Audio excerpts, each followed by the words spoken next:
Tani, ka një arrogancë të pushtetit, po ka dhe një arrogancë të opozitës.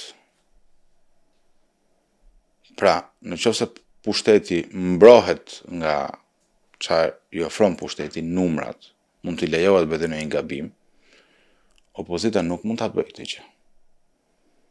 Dhe pavarësisht shumë arsyeve që ekzistojnë pushtetit të jashtëzakonshëm të Ramës dhe avantazhet e padrejtë që ai ka ofruar vetes për të fituar zgjedhjet, opozitës nuk i falet mosndryshimi i saj dhe këmbgulja në të njëjtat gjëra, sepse po ndodh ajo që po e shikojmë të gjithë.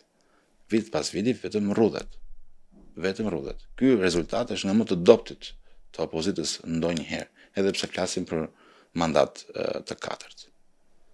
Pra, ka një realitet që opozita shikohet dhe ajo si një lloj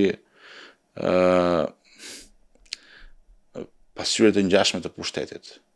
Duket si e njëjta gjë. Ka një lloj pushteti dhe opozita dhe ata që e kanë nuk duan ta humbasin, pra e shikojnë si një lloj parcele këtë gjë që mos preket. Kjo është realitet tani, nuk kemi çfarë ta fshehim më. Dhe ne kemi folur për këtë çështje, ne kemi folur që nëse mund të ketë një arsye ose një mundësi për të rrëzuar Edi Ramën, është vetëm kontrasti plot moral me të. Ndryshe shoqëria nuk të mbështet.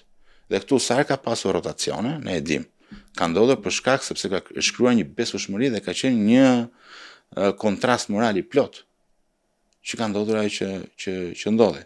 Ndryshe, me pushtetin që ka, me avantazhet që ka, Rama nuk e mund dot. Të bësh i fortë si Rama, nuk e mund dot, se është më i fortë Rama. Të bësh i lecakun, nuk e bën dot, se është më i lecak ai. Kështu që duhet komplet një gjë tjetër për opozitën.